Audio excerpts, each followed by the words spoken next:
Hey, what's going on, guys? And welcome to my vlog. Welcome to my first week of phase two of vertical ignition. Just came off a deload last week. All I did last week for that was work up to a couple moderately heavy singles on Sunday for squat and deads, and finished with a few box jumps on my steps. Then over the course of the week, I basically just did my best to stay active the rest of the week. Like, took my aunt's dog for a walk, shot a couple baskets in the driveway, stuff like that. So now I'm feeling good, feeling ready. Felt really good this week training. First week of phase two, right away, some differences you will see is depth jumps. After, and they come after depth drops to start. Sorry. I really like how the depth drops really serve as a warm up. Honestly, they kind of look unnecessary, but I like them because they kind of prepare me mentally for what position I have to land in, or in order to jump as high as I can. Doing my best to keep the ground contacts as short as possible.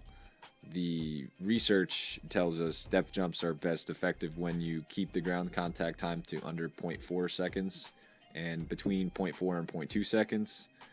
I'm sure you hear that and are like, well, who the hell cares? I can't measure between zero point 0.2 and 0.4 seconds with my naked eye. I have basic gym equipment.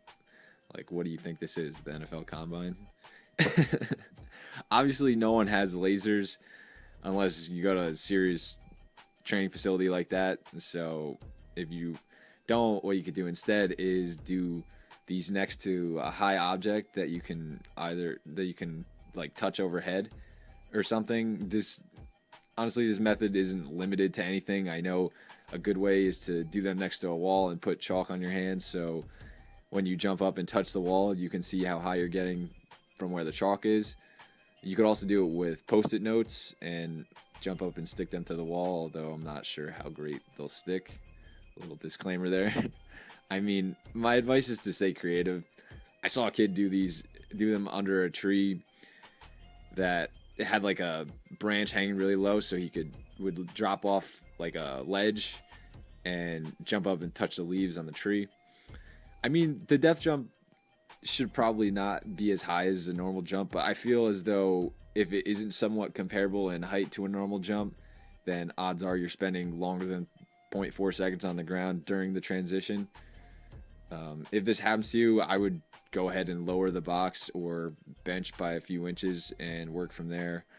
An awesome method that I'm definitely going to try in the future is using both of these methods to auto-regulate my jump training. Basically, to do that, I would not have like any set or rep plan in mind, and just use the speed of the ground contact time and height of the jump to dictate the workout.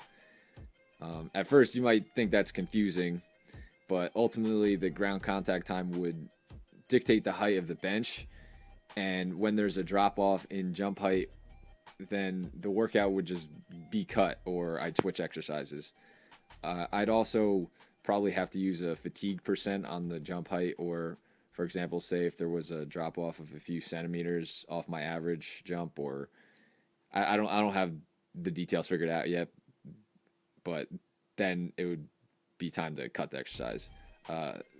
I feel like this is a more practical approach because it's based off of your performance, which we all know can vary day to day or week to week. You know, life happens and stress happens.